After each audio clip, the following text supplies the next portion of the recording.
pregnant and very expectant. A lot of people would have gone with, oh my God, we're so happy for you. You are getting another child. You are fulfilling your mandate on this earth, which is to fill the earth. However, a lot more people were looking in the other direction of, and I quote one of our producers who said, ata huyu mshosho anakazana kuzaa. And I just went, what?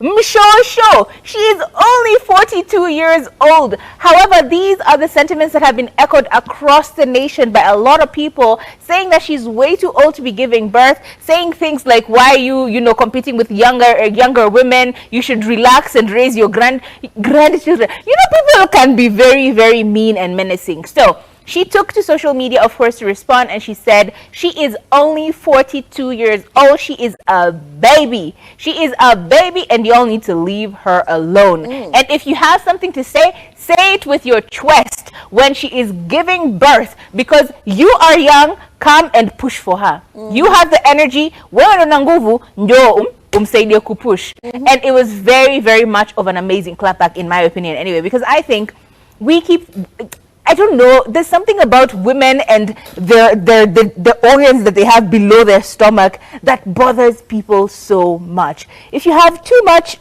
coitus, you are a problem. If you have too little coitus, you are prude. If you have coitus before marriage, you are a fornicator. You've seen Zuchu was also getting bashed on social media, and she went so far to say that she was going to sue this person who was talking about her being a fornicator simply because she's living her young best life. It is so sad that people have so many opinions about our lower region, our nether regions.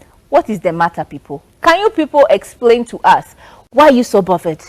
Why are you bothered?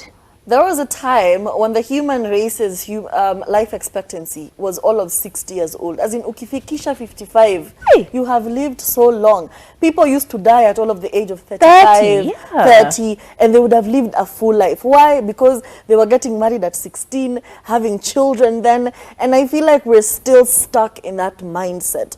Let me tell you, in this day and age, you literally begin your life at 40, because at 40 you could say, I think I'm financially stable. Yes. I can actually afford to live the life that I want. I can actually do stuff for myself.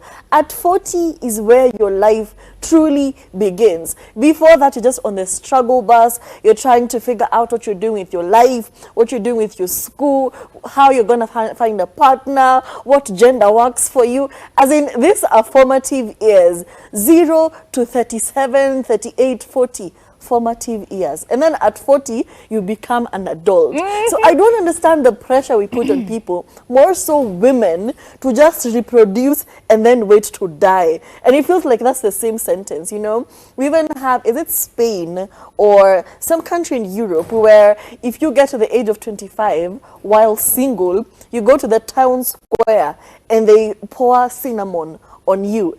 I don't get it. And people do this whole celebration and it's become a tradition. Imagine sasa mimi being poured on cinnamon because sijapata mpoa wangu. And that's just because sijafika an age where I can afford to get a flight ticket to Germany. Maybe that's where my soulmate is.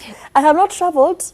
What's the problem? The funny thing is, I think a few years ago, maybe 2 years ago, I think it was either a rumor or it's actually confirmed that the UN actually declared being single above the age of 30 as a disability. I think it was a rumor, honestly, but I genuinely was like flabbergasted because I was just about to get to like 29. So I'm like, well, disabled me. Single and disabled. How sad. Sticker. All those elusive parking spaces. Oh my God. They are mine. Why? Because I cannot keep a man. Truly, you guys, it's a bit much. It's a bit much. That's a bit too much. And the burden of all of this always falls on the women, because she is living her best life. Now she can afford to have a child. Vacation. Remember Ambare, when she was talking about how when she had her first son very young, the struggle bus she was on, it was the ghetto. But right now, she's a bit more mature, she's into the money, she can actually afford, and she's enjoying motherhood right now, and can't even compare the two experiences. Please, do not be in a rush to rush women and to give them unnecessary pressure. Do better. Please, do better.